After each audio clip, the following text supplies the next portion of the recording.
You wake up every morning with a strange feeling in your stomach, an uneasiness you cannot name. Perhaps you attribute it to work, traffic, bills to pay, or the disturbing news reaching you through your phone screen. You check your social media and feel a confusing mixture of relief and anxiety, seeing other people living lives that seem more organized, more meaningful, more coherent than your own. You go to work and perform tasks that you often feel could be automated, while wondering what your real purpose is in this world that changes so rapidly you can barely keep up. You come home and watch news that seems to come from completely different parallel realities, depending on which source you choose, and wonder how people looking at the same events can reach such radically opposite conclusions about what is happening. But what if I told you that this feeling is not just yours, not just personal, and not just about the superficial difficulties you can identify?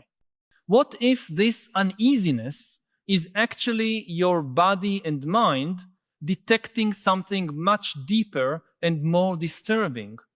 That the very fabric of reality as we know it is unraveling before our eyes, and that most of us cannot see this because we are focused only on the symptoms, not the fundamental causes.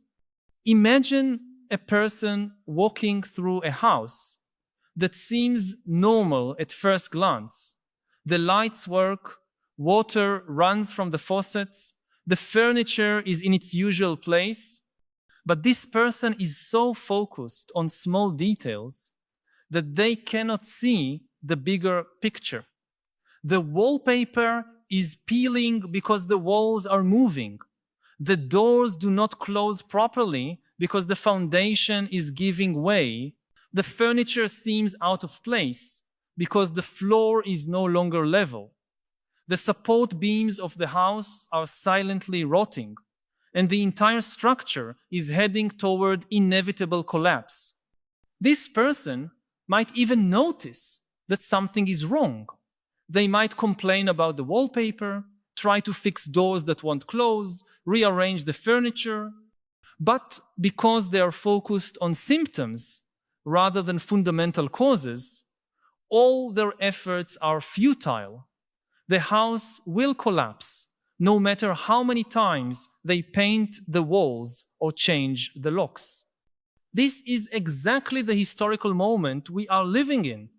We are so focused on the superficial problems of our era that we cannot see that the fundamental structures of human civilization are undergoing a transformation so radical that it amounts to simultaneous collapse and reconstruction. We complain about politics, about economics, about technology, about social changes, as if these were isolated problems that could be solved through gradual reforms or leadership changes. But these are merely symptoms of something much deeper, a fundamental change in the very nature of human reality that is happening at a speed and scale unprecedented in the history of our species.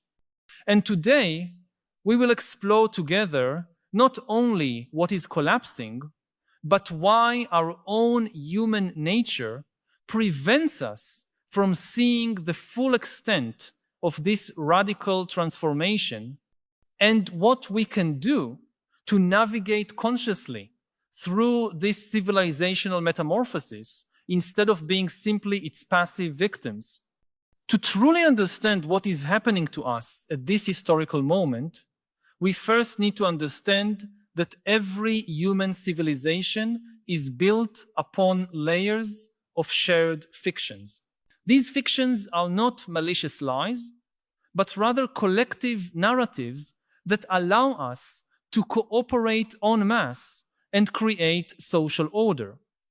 They are the invisible software running on the hardware of human biology, allowing creatures that evolved to live in small kinship groups, to cooperate in societies of millions or billions of individuals who have never met personally. For millennia, we developed stories about gods, nations, currencies, human rights, romantic love, and life purpose that functioned as invisible cement holding our societies together. The ancient Egyptians believed that the pharaoh was a living god, an incarnation of Horus on earth, and this fiction allowed thousands of people to coordinate efforts for decades to build pyramids that defied the known laws of physics at the time. Workers carried 2-ton stone blocks for kilometers. Architects calculated angles with extraordinary mathematical precision, and an entire society organized its economy around this colossal project, all because they shared a story about the divine nature of political power that gave transcendent meaning to the hardest labor. Medieval Europeans organized their entire lives around the promise of eternal life in paradise, a fiction that gave meaning to existences that were often brutal and short. Peasants worked from dawn to dusk in conditions of extreme poverty, but found purpose in this suffering because they believed it was part of a divine plan that would reward them in eternity. Crusaders marched thousands of kilometers to die in distant lands because they believed this death had cosmic meaning. Monks dedicated entire lives to prayer and contemplation because they believed these activities contributed to salvation not only of their own souls, but of all humanity. In the modern era, we developed secular fictions equally powerful. The fiction of the nation allowed millions of people to identify as French, German, or American, creating solidarity with strangers who shared the same language and territory. The fiction of money allowed complex economic systems to function based on mutual trust that small pieces of paper or digits on a screen represented real value. The fiction of universal human rights created the moral basis for liberation movements that transformed the world, even though these rights exist nowhere in nature and are purely human constructions.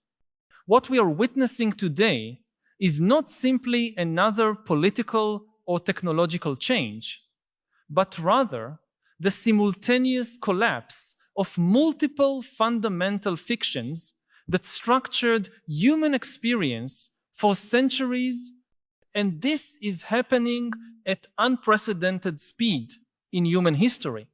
It is as if all the narratives that allowed us to make sense of the world were being rewritten simultaneously, leaving us temporarily without the conceptual maps necessary to navigate reality.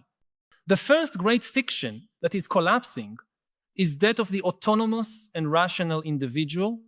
For hundreds of years, especially since the Enlightenment, we have built our institutions, our economy, and our understanding of ourselves based on the idea that each person is a separate entity capable of making rational decisions based on objective information. This was a revolutionary fiction that freed us from rigid social structures and enabled the development of liberal democracy, free market capitalism, and the very notion of individual human rights. The idea that each person possesses free will and rational choice capacity justified legal systems based on personal responsibility, markets based on competition between independent agents, and political philosophies based on individual consent. But in recent decades, a confluence of scientific discoveries has irrefutably revealed that this self-conception is fundamentally illusory. Neuroscience has demonstrated that our brain is not a rational processing machine, but rather a chaotic collection of ancient evolutionary systems that were developed to help us survive in small hunter-gatherer groups tens of thousands of years ago. Our limbic system, responsible for emotions and impulses, is millions of years older than our prefrontal cortex, responsible for abstract thinking and long-term planning. This neural architecture means that our decisions are fundamentally determined by unconscious emotional systems that process information much faster than our rational consciousness. Studies in behavioral psychology have revealed that we are systematically irrational in predictable ways. We suffer from dozens of cognitive biases that distort our perception of reality. Confirmation bias makes us seek information that confirms our existing beliefs while ignoring contrary evidence. Availability bias makes us overestimate the probability of events we can easily remember. Anchoring bias causes us to be excessively influenced by the first information we receive about any topic. Negativity bias makes us pay much more attention to potential threats than to opportunities. And social conformity bias makes us change our opinions to align with social groups even when we know the group is wrong. Even more disturbing, experiments in neuroscience have shown that our very notion of having a coherent and continuous self is a neurological illusion. What we experience as unified consciousness is actually the result of multiple brain systems operating in parallel, with our rational mind creating post hoc narratives to give the impression of coherence and conscious control over decisions that have already been made by unconscious systems. Famous experiments by Benjamin Libet demonstrated that neural activity associated with a decision can be detected up to half a second before the person reports being aware of having made the decision. Our sense of free will appears to be mainly a story we tell ourselves about decisions that were already determined by processes of which we have no conscious knowledge. Meanwhile, the development of artificial intelligence has revealed that algorithms can already predict our behavior better than we can ourselves.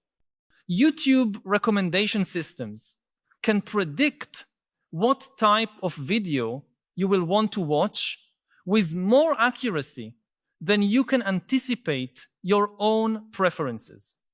Marketing algorithms can determine your mood and purchasing intentions based simply on the speed with which you scroll through content on social media.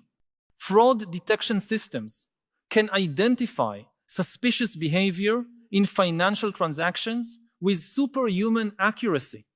These algorithms work because our behavior is much more predictable and determined by unconscious patterns than our subjective experience of free choice suggests.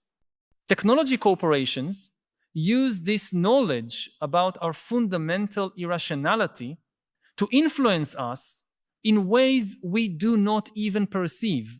Persuasive app design exploits our evolutionary need for social validation through likes and comments, creating dopamine loops that keep us engaged even when we consciously recognize that excessive social media use is harming our well-being. Recommendation algorithms learn to keep us on the platform by offering progressively more extreme and emotional content, because content that provokes outrage and anxiety generates more engagement than balanced and nuanced content. Digital advertising has become a form of microscopic psychological manipulation. Ads can be targeted not only based on our past purchases and demographic data, but on our emotional state inferred from our online activity, our real-time geographic location, and even subtle patterns in how we move the mouse or touch the screen. Algorithms can identify when we are emotionally vulnerable and show us products that promise relief for anxieties we did not even realize we had. Dynamic pricing techniques can adjust prices in real time based on our inferred probability of making a purchase, maximizing how much we will pay for any item. The fiction of the rational and autonomous individual is revealing itself to be exactly that, a useful fiction that allowed us to build certain forms of social organization, but which does not correspond to the reality of how our minds actually work. And when a fiction so central to our social organization begins to crumble, the entire structure of society trembles.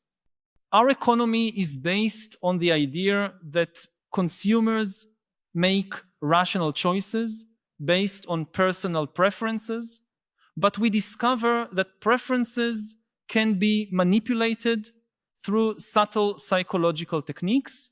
Our democracy is based on the idea that citizens can objectively evaluate candidates and policies, but we discover that political opinions are formed primarily through tribal identity and unconscious emotions. Our legal system is based on the idea of personal responsibility and free will, but we discover that behavior is largely determined by factors beyond individual conscious control. This is not just an intellectual crisis, but an existential crisis. If we are not really the rational and autonomous agents we thought we were, then who are we? If our choices are determined by ancient evolutionary algorithms and external manipulation, then what is the meaning of individual life? If our experience of having a coherent self is an illusion, then what justifies our moral and political systems based on individual rights and responsibilities? Simultaneously, the fiction of objective truth and reliable knowledge is collapsing. During the modern era, we developed institutions specialized in creating and verifying knowledge. Universities with rigorous systems of research and peer review, newspapers with editorial standards and fact-checking, libraries that preserved accumulated knowledge, museums that curated artifacts and historical interpretations, and scientific communities that developed sophisticated methodologies to distinguish between truth and error. These institutions were not perfect. They were influenced by cultural prejudices, economic interests, and power dynamics, but they provided a shared reference point that allowed societies to make collective decisions based on some kind of consensus about basic facts of reality. This system worked because it created information bottlenecks that forced verification processes. For an idea to reach mass audience, it first had to pass the scrutiny of editors, reviewers, librarians, and other knowledge gatekeepers who had professional reputation at stake. The high cost of publishing and distributing information meant that only ideas that passed through multiple layers of verification could reach large audiences. People with specialized training controlled mass communication channels, and their credibility depended on maintaining standards of factual accuracy. The digital revolution destroyed this system irrevocably and irreversibly.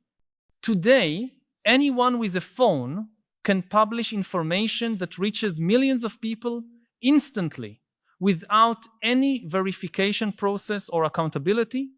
The marginal cost of creating and distributing information has approached zero, eliminating the natural bottlenecks that once forced verification. Anyone can create a website that looks like a legitimate media outlet, can buy domains that mimic respectable organizations, can use editing tools to create convincing visual evidence of events that never happened.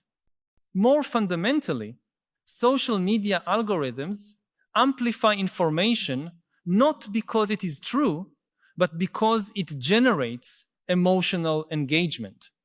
Content that provokes outrage, fear, excitement, or tribal solidarity receives far more shares, clicks, and attention time than factual and balanced content. The algorithms have learned that our evolutionary psychology responds much more strongly to information that activates our threat detection systems or our needs for social belonging than to information that requires complex, rational processing. As a result, the platforms that determine what information most people see are specifically optimized to promote content that is psychologically addictive rather than factually accurate. Deepfakes and generative artificial intelligence have created an even deeper epistemological crisis by making it impossible to distinguish between genuine and fabricated content. Today, anyone with a laptop can create convincing videos of public figures saying things they never said, can generate photorealistic photographs of events that never happened, can produce complete academic articles about research that was never conducted. The very notion of visual or documentary evidence as basis for fact verification is becoming obsolete. Even more worrying, different groups of people now live in completely separate informational realities, each with their own facts, experts, and narratives about how the world works. We are not simply disagreeing about interpretations of the same events. We are disagreeing about which events actually happened.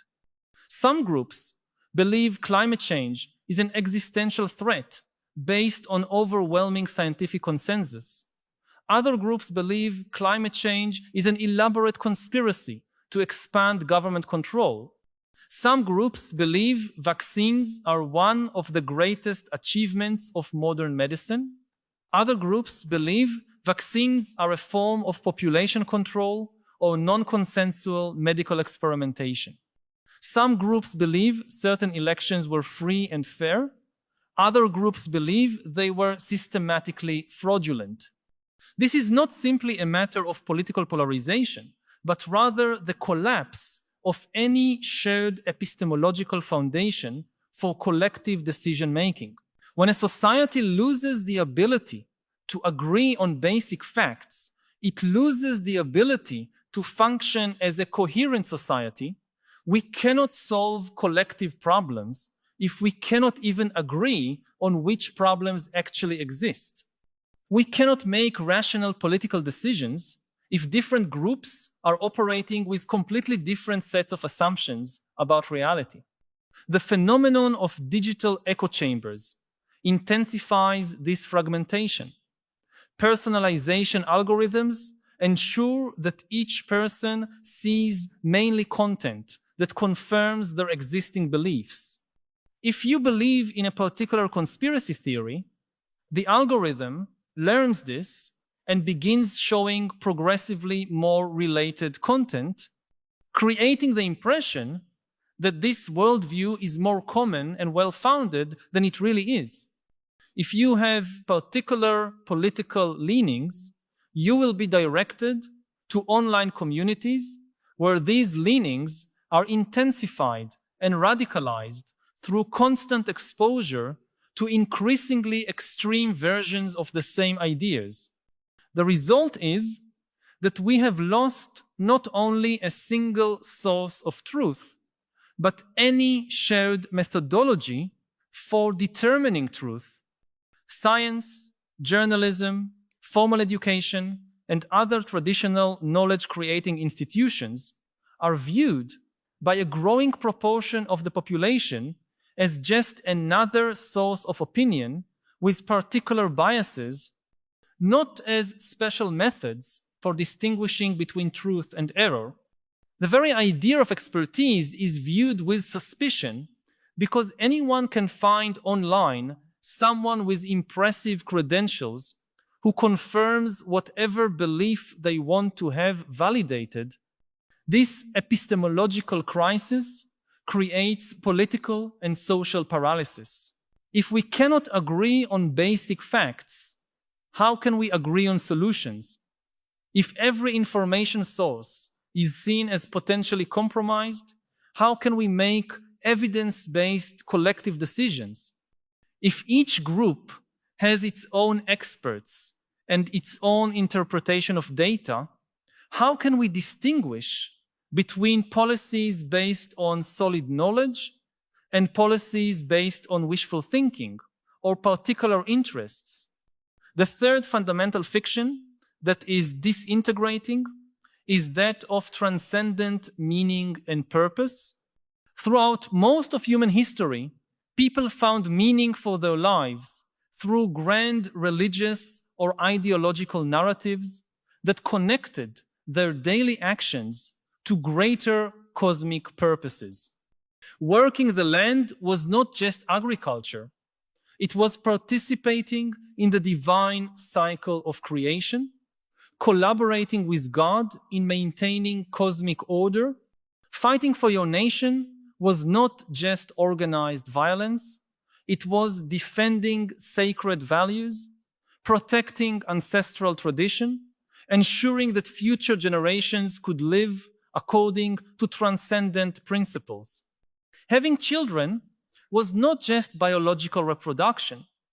It was contributing to a divine plan, ensuring the continuity of a sacred lineage, or participating in the progressive improvement of the human condition.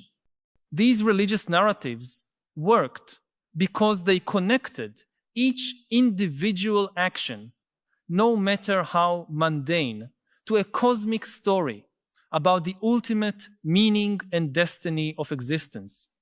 A medieval peasant burning fields before planting was not just following agricultural techniques. They were participating in rituals that connected their economic activity to divine cycles of death and rebirth. A mother teaching moral values to her children was not just socializing the next generation, she was transmitting sacred wisdom that had been revealed by God and that would ensure the eternal salvation of her family.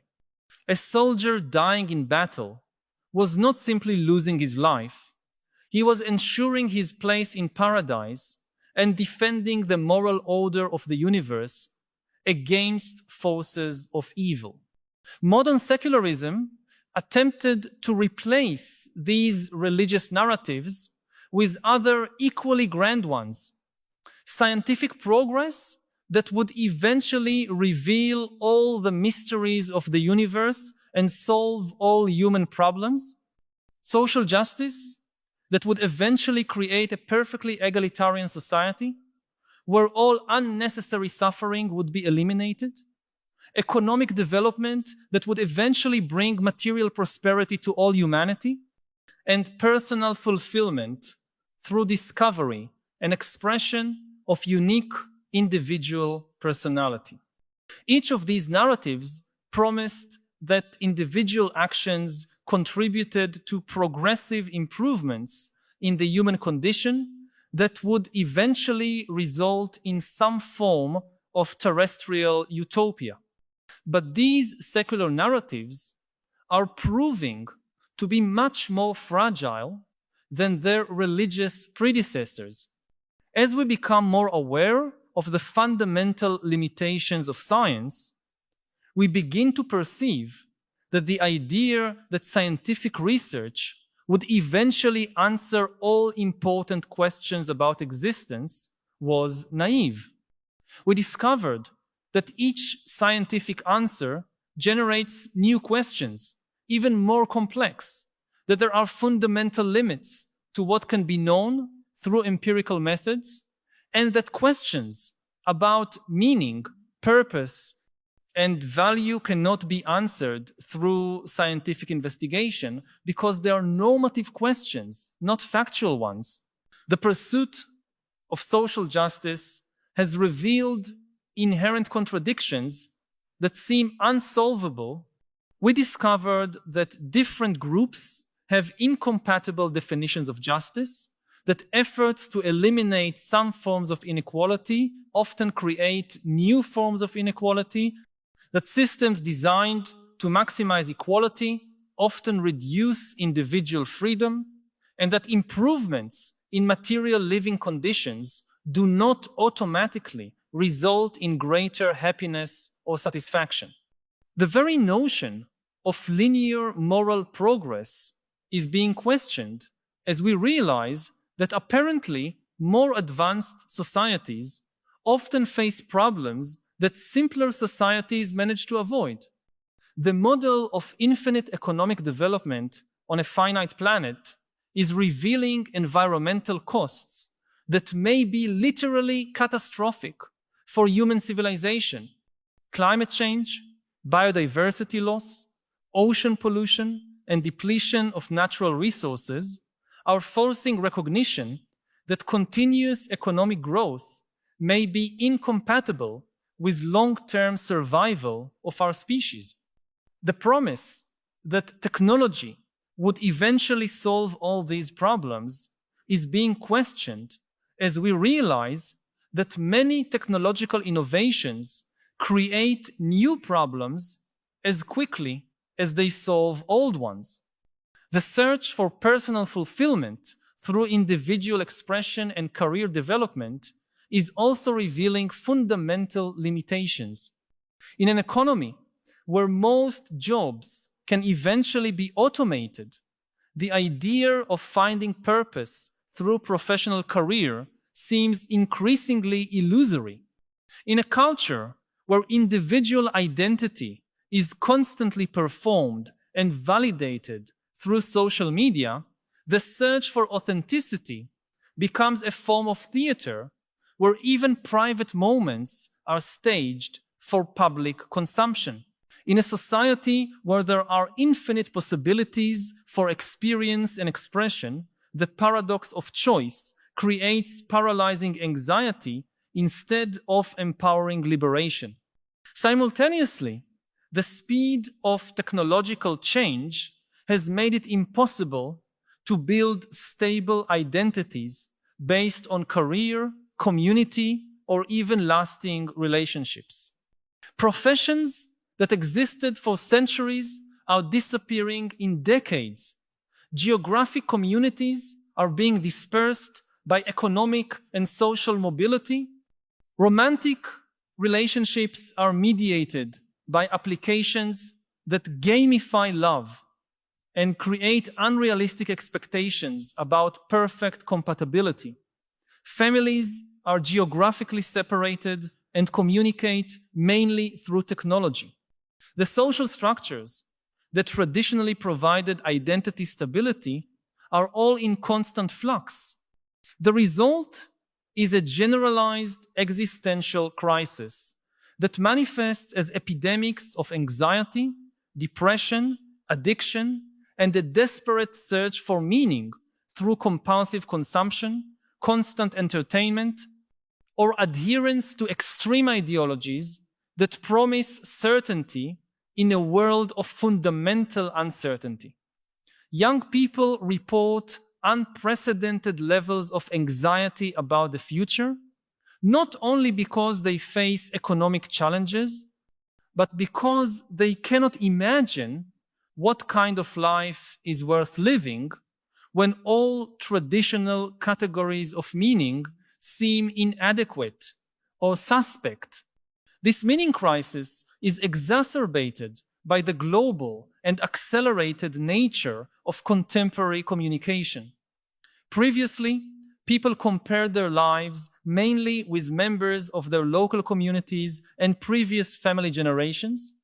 Today, we are constantly exposed to curated representations of the lives of millions of people around the world, creating impossible comparisons and unrealistic expectations about what constitutes a well-lived life.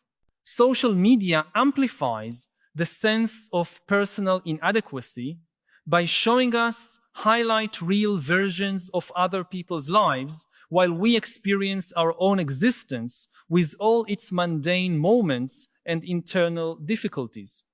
The democratization of information about other cultures and life possibilities has also created a form of existential paralysis. When we know there are thousands of different ways to organize society, to define success, to structure relationships, to find purpose, it becomes impossible to automatically accept the specific forms that our particular culture offers. Cultural relativism has freed us from blind conformity, but has also deprived us of the cultural certainty that previously provided automatic life direction. Perhaps the most fundamental of all the fictions that is collapsing is that of the separation between human and machine, between natural and artificial.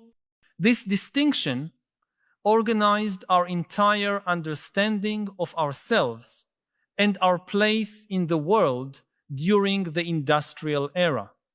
Humans were conscious and creative agents. Machines were passive and mechanical tools. Nature was a separate realm that we could study, control, and exploit. But the biotechnological and artificial intelligence revolution is obliterating these boundaries in ways that our language and concepts still cannot adequately process. Today, AI algorithms exhibit behaviors that we can only describe as creativity, intuition, and even personality. Genetic engineering is rewriting the code of life in ways that make it impossible to distinguish between what is natural and what is artificial. Brain-computer interfaces are beginning to connect our minds directly to digital systems. Virtual reality is creating experiences that can be more meaningful and emotionally impactful than physical reality. We are rapidly approaching a future where the distinction between human and artificial, between natural and technological, between real and simulated, simply no longer makes sense. This is not just a technological change, it is a fundamental ontological transformation in the nature of existence itself. What makes this situation particularly disorienting is that our brain evolved to detect immediate physical threats and sudden changes in environment, not to process gradual transformations in abstract conceptual structures. We can easily see when a building is on fire, but we cannot perceive when the entire conceptual foundation of our civilization is being slowly eroded. It is as if we were equipped with emergency detection systems designed for the African savanna, but we were trying to use these systems to navigate a world of exponential changes in virtual reality. Our growing anxiety and uneasiness are not signs that there is something wrong with us individually, but rather evidence that our perceptual systems are correctly detecting that something fundamental has changed in our environment, even if we cannot consciously articulate what it is. This situation creates a phenomenon we can call civilizational dissociation, just as a person can experience psychological dissociation when facing trauma that exceeds their processing capacity. Our entire civilization is experiencing a collective form of dissociation in the face of changes that exceed our cultural capacity for integration. Different groups of people are reacting to this dissociation in distinct but all problematic ways. Some are taking refuge in nostalgia, desperately trying to recreate idealized versions of past eras that never existed as they imagine. Others are embracing technological accelerationism, betting that if we advance fast enough through the transformation, we will arrive at some kind of post-human utopia on the other side. Still others are surrendering to nihilism, concluding that if nothing has stable meaning, then nothing really matters, and a large portion of the population is simply anesthetizing itself through entertainment, consumption, or substances, trying to completely avoid confronting these fundamental existential questions. I need to pause for a moment to ask, do you recognize this feeling I am describing? This sense that something fundamental has changed in the world, but you cannot put your finger on exactly what it is? That the rules of life's game have somehow changed, but nobody has explained to you what the new rules are? I know it can be disturbing to recognize that our uneasiness is not just personal, but a symptom of a larger civilizational transformation. If this description resonates with your experience, share in the comments. I feel the rules changed. When completing with a specific example from your life, your experience can help other people realize they are not alone in this sense of fundamental disorientation, and that naming what we are living through is the first step toward finding wiser ways to navigate through this transformation. But there is an even deeper dimension to this transformation that we need to examine. We are not just witnessing the collapse of specific fictions about individuality, truth, meaning, and humanity. We are witnessing the collapse of the very metacognitive structure that allows us to create stable fictions in the first place. Throughout all of human history, our ability to create shared narratives depended on three fundamental elements: enough time for new ideas to establish themselves and be tested through generations, trustworthy authorities capable of validating and transmitting knowledge, and relatively stable communities where people could develop deep relationships based on shared experiences. The digital revolution has destroyed all three elements simultaneously.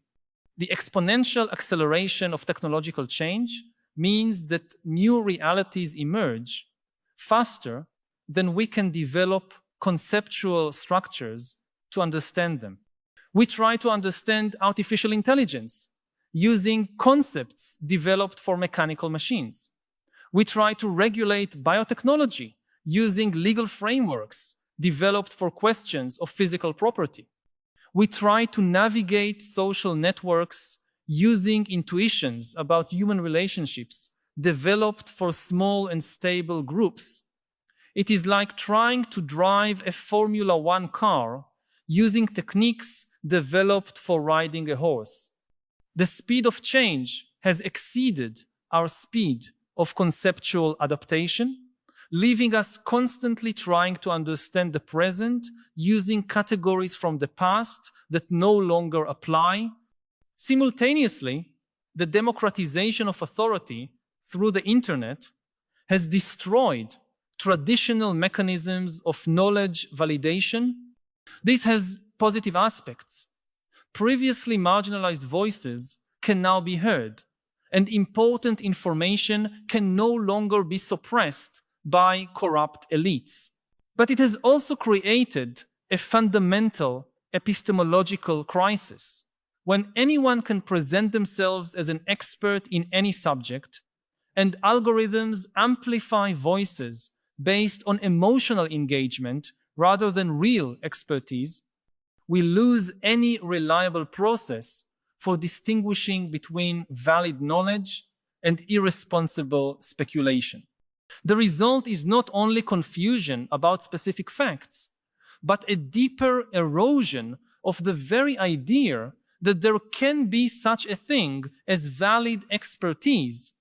Finally, geographic mobility, economic instability, and digital mediation of relationships have destroyed the stable communities where we traditionally developed our understanding of the world through prolonged conversations and deep relationships. Today, most of our social interactions happen through digital platforms that encourage performance rather than authentic vulnerability, that amplify extreme positions rather than reflective nuance, and that fragment our attention rather than allowing the deep contemplation necessary for real wisdom. We have lost the social spaces where we traditionally collectively processed changes and developed new shared understandings about how to live. The result of this triple destruction is that we find ourselves in a situation unprecedented in human history. We are living through a radical civilizational transformation without possessing the cognitive and social structures necessary to process this transformation coherently. It is as if we were trying to perform brain surgery while the hospital is on fire and we have no adequate instruments. Our capacity to create collective meaning has been damaged exactly at the historical moment when we most need this capacity. This situation explains many of the apparently irrational phenomena we are observing around us. The growing popularity of conspiracy theories does not necessarily reflect a decline in collective intelligence, but rather a desperate attempt to create coherent narratives that explain the lived experience of radical transformation. When official explanations seem inadequate to capture the magnitude of what is happening, people naturally gravitate toward alternative explanations, even if these explanations are factually incorrect. Extreme political polarization is not just about ideological differences, but about different groups of people trying to preserve different pieces of the collective fictions that are collapsing. The epidemic of anxiety and depression, especially among young people, is not just about individual pressures, but about the difficulty of building stable identities and life purpose when all traditional categories are in constant flux. But here is the crucial question. Recognizing that we are living through the collapse of fundamental fictions does not mean we should conclude that these fictions were entirely false, or that we should live without fictions completely. The shared fictions about individuality, truth, meaning, and humanity were evolutionary tools that allowed us to create extraordinary civilizations, transcendent art, and deeply meaningful life experiences. The problem is not that we had fictions, but that our current fictions have become inadequate for the realities we have created. It is like using a 19th century city map to navigate a modern metropolis. The map was not a lie when it was created, but now it no longer corresponds to the territory. The challenge is not to eliminate fictions, but to develop new fictions more adequate to emerging realities. We need new narratives about what it means to be human in a world where the boundary between human and artificial is dissolving. We need new structures for creating and validating knowledge in a decentralized information environment. We need new sources of meaning and purpose that are resilient to contemporary speeds of change. And we need new models of community and relationship that work in a digitally mediated world. This is not a task we can accomplish individually. The fictions that structure social life only work when they are widely shared and can only emerge through collective processes of experimentation, dialogue, and refinement that take generations to mature. But we can begin this process by consciously recognizing our situation and committing ourselves to the difficult work of building new forms of understanding that are adequate to the world we are creating. This requires a fundamental shift in our relationship with uncertainty and change. Instead of trying to preserve conceptual categories from the past that no longer work, or taking refuge in nostalgia for eras that will never return, we need to learn to navigate consciously in a world where the only constant is transformation. This means developing what we can call adaptive wisdom, the ability to maintain our fundamental values while remaining flexible about the specific structures through which we express those values. It means learning to find meaning not in the stability of our circumstances, but in the quality of our response to constantly changing circumstances. It means developing relationships based not on fixed social roles, but on authentic presence and mutual curiosity about who we are becoming. More fundamentally, this requires that we recognize we are consciously participating in the evolution of human consciousness itself. We are not just passive victims of historical forces beyond our control. We are active participants in creating the realities that are emerging. Every choice we make about how to use technology, how we relate to one another, what kind of information we consume and propagate, what values we prioritize, is contributing to the form this transformation will take. This is an extraordinary responsibility, but also an unprecedented opportunity. Perhaps the most important aspect of this transformation is that it is forcing us to confront questions that humanity has avoided for millennia. What do we really want? Which values are truly fundamental to human flourishing? How can we create societies that maximize both individual freedom and collective cooperation? How can we develop technology that serves human purposes instead of enslaving us? These questions have always been implicit in the human condition, but the stable structures of traditional life allowed us to avoid them most of the time. Now, these questions have become urgent and unavoidable. The disorientation and anxiety that many of us are feeling are not signs that something is wrong with us. They are signs that we are alive and conscious during an extraordinary historical moment when all fundamental questions about human existence are being remade simultaneously. This is an honor and responsibility that most human beings throughout history never had. Most people lived and died within social and conceptual structures that were established long before their birth and that remained largely unchanged during their lifetimes. We have the terrifying privilege of consciously participating in the creation of new forms of being human. This recognition can free us from the feeling of victimization and powerlessness that often accompanies the perception that the world is falling apart. Yes, familiar structures are dissolving.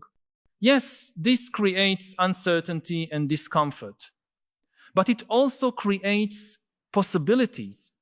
We are living during one of the few epochs in human history when fundamental change is truly possible, when we are not trapped by the limitations of previous generations, when we can imagine and experiment with radically new ways of organizing human life. If these reflections have resonated with your own intuitions about the extraordinary historical moment we are living through, I invite you to join this ongoing conversation. By subscribing to the channel, you will connect with a growing community of people who are committed not only to understanding these transformations, but to consciously participating in creating wiser responses to them. We do not offer comfortable certainties or simple solutions, but a space to explore together the most important questions of our era. This is work for generations, and each unique perspective contributes to our collective understanding. Together, we can navigate through this transformation not as passive victims, but as conscious participants in the evolution of humanity itself. Subscribe to continue this essential journey, because understanding what is collapsing is the first step toward consciously building what comes next. Philosophers like Charles Taylor and psychologists and others, they looked into this kind of mental atom of the self and realized, like the physical atom, it's not solid at all. It contains not just multitude of subparticles, but they are constantly moving and interacting and changing. Did it help you understand something about yourself? Yes, that and what I define as myself itself needs a lot more exploration. You think you know yourself, but you don't. Not just, the kind of individual events of your life. Your very understanding of what is a self is far from self-evident. And it is itself the product of a lot of stories and mythologies which are not necessarily true. All the problems we face, we also have the resources to deal with them. Whether it's climate change, whether it's the rise of AI, we have the resources. What we usually lack is the motivation and the ability to cooperate with one another. But, some people think that to solve the big problems, you always need to use violence, like you can't make an omelette without breaking eggs. But when you look at history, it's absolutely not true.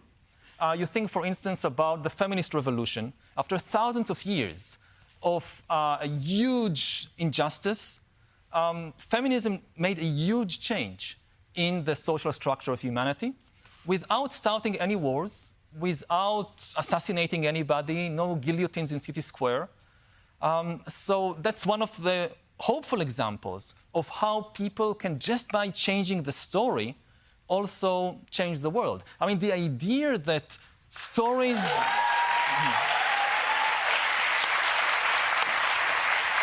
I think you're converting people to your religion right now. The idea that stories kind of fuel history, there is a positive promise there that, if it's all about power, the only way to change power structures is with violence. But if it's really, at least in part, about the stories people believe, then potentially by talking with people and changing the stories in which they believe, you can change the world. In the Cold War, people talk about the Iron Curtain that was actually made of iron. Fences and fortifications made of iron and steel separating different countries. Now there'll be a silicon curtain that the information, the code on your smartphone or computer will determine to which side of the silicon curtain you belong. And if this happens, then all chance of human cooperation on anything, climate change, AI, is doomed because humans will not be able to understand and to communicate with each other. And we need to keep the world relatively open.